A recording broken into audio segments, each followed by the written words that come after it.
Hi guys, today we're gonna start with chapter number 2 of this same book, 10 Commandments for Financial Freedom. And chapter number 2 is you shall make a proper asset allocation plan. Alright, let's see. I think we're gonna go with at least from page number 30 to page number 42. Maybe more, let's see. Depends on how much time it takes for me to read. Okay, so today I have a pencil with me. You should have a pencil while reading informative book like this so that you can underline informative parts, important parts, and also make a note. Commandment 1. Chapter 2, Commandment 1. You shall make a proper asset allocation plan. Have you ever come awaken in the middle of the night worrying whether the stock market will soon crash? Have you ever woken up in the morning fearing that your favorite mutual fund scheme will lose money? Have you ever been disturbed in the midst of a holiday by a call from a banker asking you to provide additional collateral on your mortgage loan since the value of your house has fallen? Have you ever grown distracted in the middle of a wedding function or a party wondering whether the central bank, in India the Reserve Bank of India, will raise rates in its next monetary policy review and how that might affect the performance of your favorite bond fund? Has your mind ever wandered in the midst of important business meetings thinking what return you are getting on your liquid funds and how inflation is eating into your finances? If such thoughts distract you from your daily work, family, and enjoyment, you are not alone. Most people undergo similar troublesome doubts.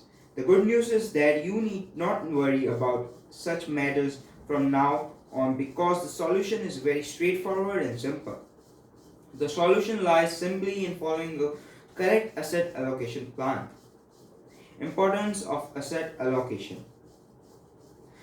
The vital importance of asset allocation can be understood by just one fact.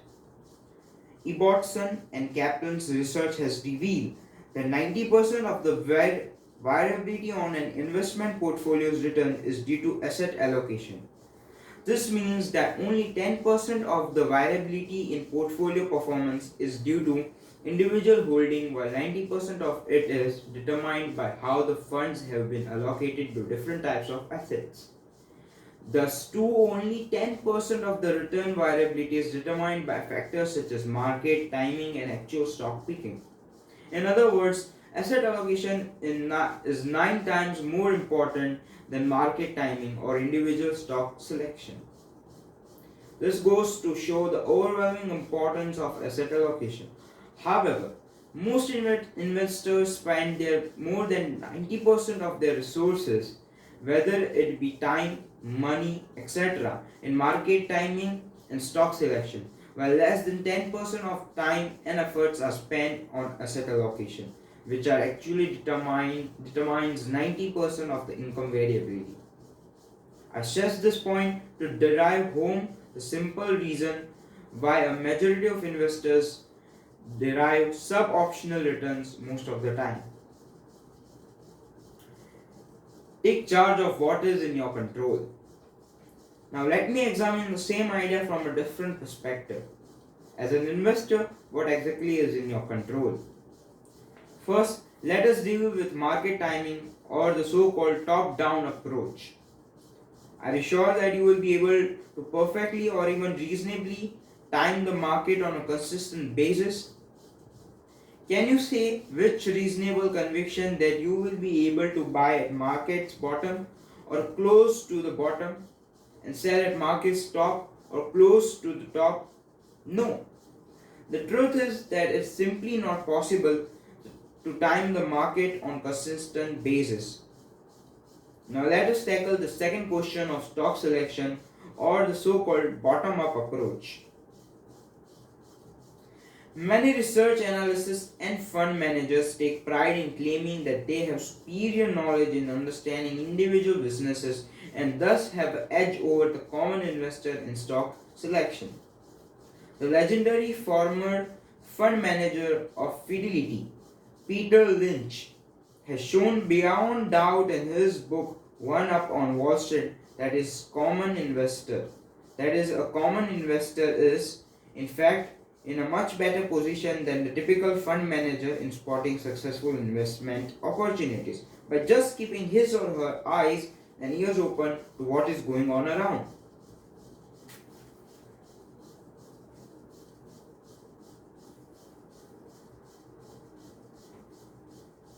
The success rate of entrepreneurs who have made it really big in the corporate world is less than 2%. How then can a fund manager consistently spot successful companies? Thirdly, too much hype has been made about stock valuations. Some assets take pride in doing discounted cash flow (DCF) analysis. Or for not familiar with DCF, it simply means estimating the future free cash flows of a company and then assessing their present value by applying a proper discount rate. This is perfectly right in theory. I also love DCF, but I hardly ever attempt to do so in practice. How can some analysts sitting in the comfort of an air conditioned office in a large city predict the future cash flows of company producing something many hundreds of miles away for so many years into the future? How can somebody calculate the discount rate when even the best of the economists miserably fail in being able to predict even short-term interest rates? If somebody can't predict interest rates 6 months down the line with reasonable accuracy, how then can it be done for the next 5 years with reasonable confidence? Again, how can somebody predict the market risk premium and the beta, a stock market measure of risk, with confidence when these things are dynamic and change consistently? How can somebody accurately estimate the terminal value of a business many years or decades in future when the management itself might not know it? When somebody can't predict the prices of commodities, which are the raw materials for companies producing steel or copper, and interest rates with reasonable confidence, how can one predict the earnings and cash flows of a common company many years down the line? What a majority of the analysts do in real life is that they first decide the target price of a stock and then accordingly change the different variables in the DCF model accordingly to arrive at their target price. Thus, it is quite clear that consistent long-term success in stock selection is just a myth, a marketing gimmick with a lot of ink and time being wasted on it. That leads us to the inevitable conclusion that the only thing which is in your control is asset allocation. In other words, you can decide how much of your investment funds you want to allocate to equity, bonds, commodities, real estate, art, etc. And this is what determines 90% of the variability of your portfolio's return. So instead of wasting precious time, money, and energy scanning through various finance and investment journals, analyst reports, business news channels, etc., just be wise and simply concentrate on your asset allocation plan. Remember the golden rule: whether it is life or investment, simple things always work far better than complex theories, algorithms, etc. Understanding economics and business cycles. Let us now go one step further, which will confirm why asset allocation is the most important factor in determining superior long risk adjusted returns. Let us consider the economic and business cycles to clinch this point. Around the equilibrium line, the economic cycle moves from extreme concentration to over expansion. This is the same way in which an equity market moves from extreme undervaluation to exuberant valuations. The economy and equity markets behave like a pendulum. They swing from one extreme to the other. That is why different commodities like steel, cement, etc. also move in cycles, as also do most agricultural commodities. Let us now understand how different asset classes perform at different times in the economic cycle and which asset class performs best in each phase of the cycle. Interest rates peaks and bond prices bottom. Best performing asset class, government securities. An economic cycle begins at bond prices bottom out, and conversely interest rates peaks. This generally occurs after the economy has entered an overheated or high growth phase. The preferred asset class at this stage should be government securities. Interest rates peaks and bond prices bottoms.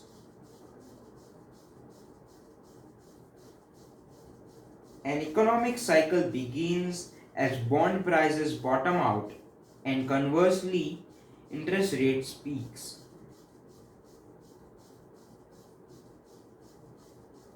This generally occurs after the economy has entered an overheated or high growth phase. The preferred asset class at this stage should be government securities. When demand for credit declines, best performing asset class, government securities. Recessionary conditions in the economic cycle reduce the demand for credit as business retrench and consumers cut back on their spending. Companies then find themselves in varying degrees of cash squeeze at this stage of cycle. Sales starts dipping sharply and inventories pile up. Companies respond by cutting production and not ordering further raw materials since they stuck with high inventory. A cash flow deficit results because of falling or dwindling sales, which in turn results in forced short-term borrowings at high cost. This is one reason why interest rates witness a parabolic rise at the end of economic cycle. When demand for credit declines, recessionary condition in economic cycle reduces the demand for credit as business retrench and consumers cut back on their spending. Companies then find themselves in varying degrees of cash squeeze at this stage of the cycle.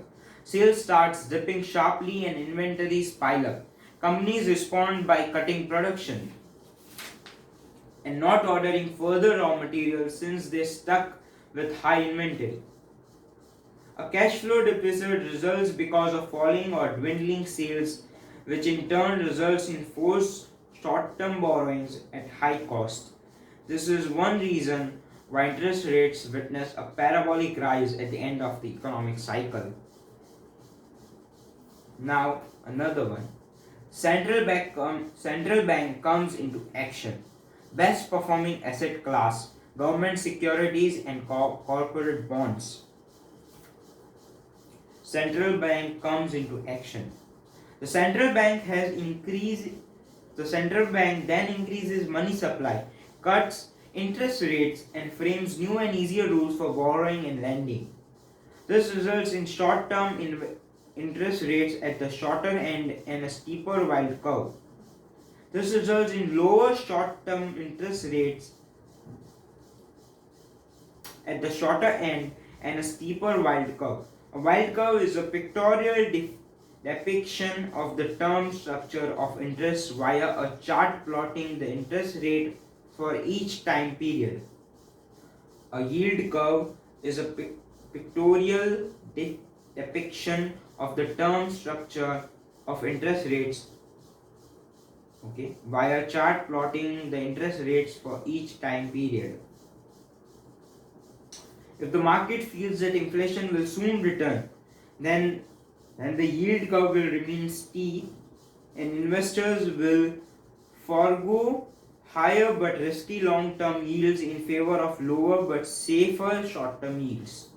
This period is all about expectations of recovery and inflation.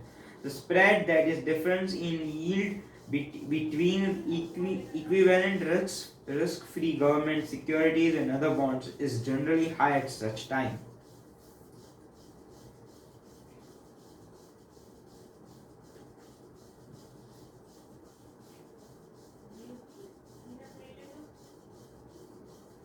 Okay, so what are corporate bonds? Let me just, they have a dictionary over here. And yeah, no, there is nothing like corporate bonds. No problem. Then government securities. Government securities, no. There's nothing like. Fine, no problem. Central bank comes into action. Best performing asset class: government securities and corporate bonds. So today what we're gonna do, there are how many more? Okay, there are.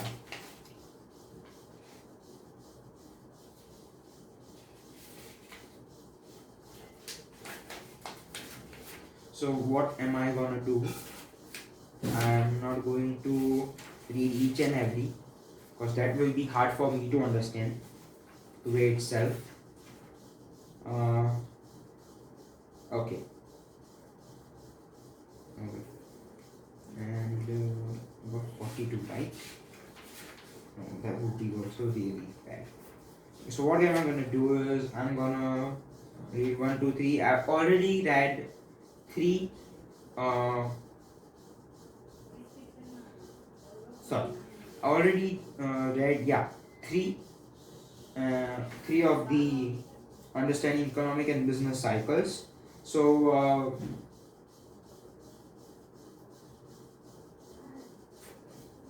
I already gone through 3 different asset class, and rest of them are going to be covered tomorrow. I'm still going to read more one, because it's really long. So because I have to also do research on this 4 asset class, because I am having zero knowledge, and that's how I will be able to gain some knowledge. Okay, I'm gonna read 4th and last class, then we will end this video. Equities bottom out. Best performing asset class: equities. Once interest rates have peaked and bond prices have bottomed out, it is only a matter of time before equities too will bottom. This signals the end of the bear market, though not necessarily the beginning of a new bull market, because that might be some time away. Once the market believes that interest rates have indeed topped out, then stock will be accumulated in anticipation of a recovery. During recession, companies are generally more aggressive in cutting costs and lowering their break-even levels.